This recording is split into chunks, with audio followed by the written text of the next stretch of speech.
નમસ્કાર, હું છું હિમાચલ મહેતા. ખાદ્ય ખોરાક 2025 એ 22મી આવૃત્તિ ખાદ્ય ઉદ્યોગ માટેના જે ગૌરવપૂર્ણ એક્ઝિબિશન કહેવાય તેવું ખાદ્ય ખોરાક 2025નું આયોજન હેલીપેડ ગ્રાઉન્ડ ખાતે થયેલું છે. આ એક્ઝિબિશન 4 દિવસનું હોય છે, 15, 16, 17, 18.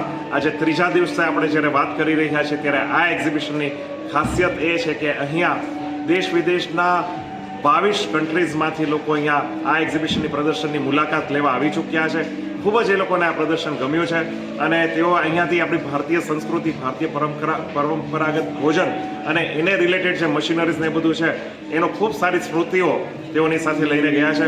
ભવિષ્યમાં આપણે એવું થશે કે જ્યારે શ્રી નરેન્દ્ર મોદી સાહેબનું જે વિઝન છે, જેમનું સ્વપ્ન છે કે વોકલ ફોર લોકલ, એટલે આપણે જે વોકલ થશું, વાચાળ બનશું આપણી લોકલ પ્રોડક્ટ્સ માટે, આપણે એને અભિમાનરૂપ સાથે, ગૌરવ સાથે આપણે જ્યારે એને સ્વીકારીશું અને આપણે એને આરોગીશું, ખાશું, ત્યારે જ મને લાગે છે કે આપણે બીજાને પણ એની માટે પ્રેરણારૂપ થશું કે ભાઈ તમે પણ અમે જે ખાઈએ છીએ એ તમે પણ ખાઓ.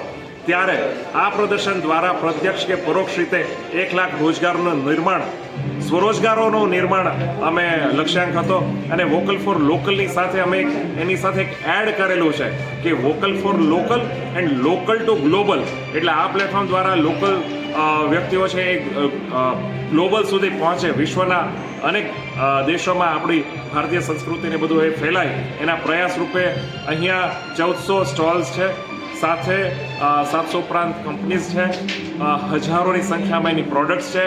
અને અહીંયા કોઈ પણ માણસ આવે છે અને ખાદ્ય ઉદ્યોગમાં એ રુચિ ધરાવે છે, એમાં એને કંઈક નવો ઉદ્યોગ કરવો છે, એને ઉદ્યોગ સાહસી બનવો છે, એને ઉદ્યમી બનવું છે, તો એને માત્ર ને માત્ર 50,000 રૂપિયાથી અહીંયા પ્રોજેક્ટ્સ એમને મળી શકે છે. એ સ્વનિર્ભર, આત્મનિર્ભર બની શકે છે, રોજગાર, સ્વરોજગાર મેળવી અને અનેક રોજગારોની નવી તકો ઊભી પણ કરી શકે છે.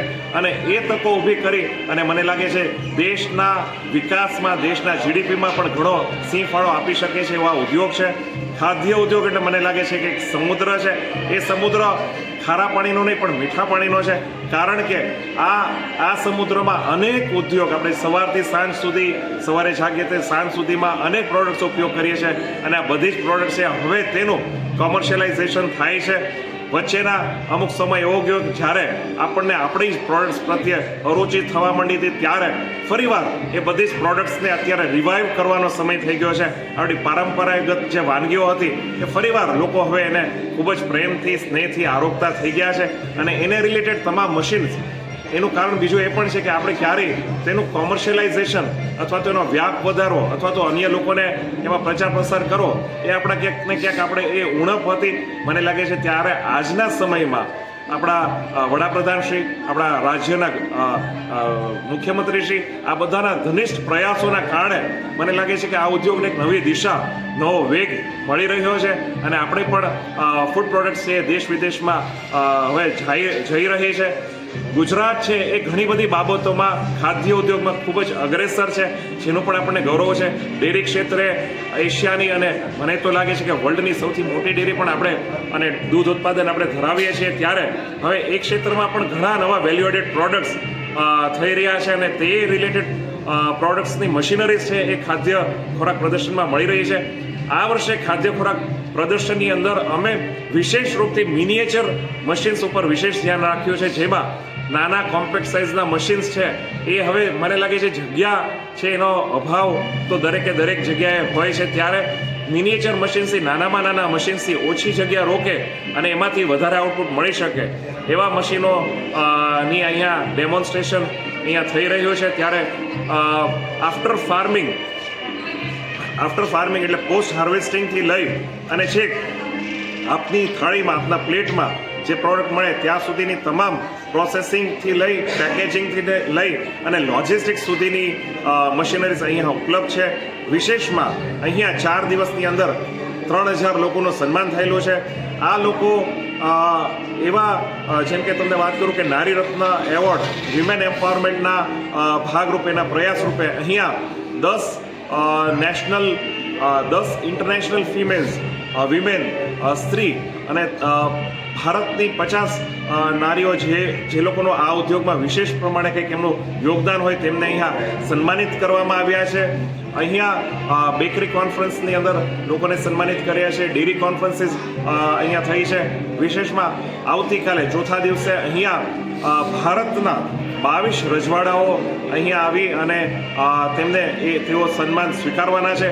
તેઓ સન્માનને હકદાર પહેલાં હતા જ અને એવા વ્યક્તિઓ છે કે જે લોકોએ પોતાના અખંડ ભારતના નિર્માણમાં પોતાનું સંપૂર્ણ રાજ્ય એ ભારતને રિપબ્લિક ભારત જે સોવરિન ભારત કહે છે, સોવરિન ઇન્ડિયા જે કહે છે, એમાં સમર્પણ કરી દીધું છે. ત્યારે આજની તારીખે પણ એમની પ્રોપર્ટી જે છે, હેરિટેજ હોટેલ્સ છે, હેરિટેજ રેસ્ટોરન્ટ છે, તેઓમાં દેશ વિદેશના અનેક પ્રવાસીઓ આજે પણ મુલાકાત લે છે અને એ કારણે ટુરિઝમનો ખૂબ મોટો વિકાસ થયો છે. માટે તેઓ આજે પણ એટલા જ સન્માનના હકદાર છે. ત્યારે આવતીકાલે 22 તારીખે કહેવાય છે કે અમારા ભાવનગરના પ્રાતસ્મરણીય શ્રી કૃષ્ણકુમારસિંહજી, જેમણે પોતાનું અખંડ ભારતના નિર્માણમાં પોતાનું પ્રથમ રાજ્ય છે એ દેશને સમર્પિત કરેલું હતું, શ્રી સરદાર સાહેબને, ત્યારે તેમના વંશજો આવતીકાલે અહીંયા પધારવાના છે, જેનું પણ અમને ખૂબ જ ગૌરવ છે. યુવરાજ સાહેબ તેમજ મહારાણી સાહેબ અહીંયા આવશે. તેમની સાથે ભારતના બીજા પ્રિન્સલી સ્ટેટ્સ જે રજવાડા કહેવાય તેઓને પણ અહીંયા સન્માન કરવાનો ઉપક્રમ છે. કુલ મળીને જોઈએ તો ખાદ્ય ખોરાકમાં કહેવાય કે એક ત્રિવેણી સંગમ છે, જ્યાં machineries, food products, food ingredients આ બધાનો જ એક સમન્વય થઈ અને એક ત્રિવેણી સંગમ રૂપે આ ગંગા સ્નાન લોકો કરે તો મને લાગે છે કે આમાંથી ઘણું જ એમને નવું જાણવા જોવા અને ભવિષ્યની પેઢીમાં આપણી સંસ્કૃતિ જળવાઈ રહે. જેવું કહેવાય છે કે જેનું જેવો અન્ન એવો ઓડકાર ને એવો જેનો મન, એવું જે વાત છે, તો એ મન ત્યારે જેવું થશે, પ્રફુલ્લિત રહેશે, આરોગ્યપ્રદ રહેશે જ્યારે એનો અન્ન છે એ વિશેષોક્તિ સારું હશે. તો અહીંયા 2 પ્રયાસ થયા છે, હાઇજેનિક ફૂડ તેમજ જે બાકીના જે બીજા જે કેમિકલ કે કન્ટેમિનેશન હોય એ ઓછા કેવી રીતના થઈ શકે એના પ્રયાસ રૂપે પણ અહીંયા વિશેષમાં અવેરનેસ, જાગૃતિના પ્રોગ્રામ પણ અહીંયા ચાલી રહ્યા છે. આવી જ અવનવી માહિતી અને સમાચાર મેળવવા માટે વિડીયોને લાઇક કરો, કોમેન્ટ કરો, ચેનલને સબસ્ક્રાઇબ કરો. Thank you for watching.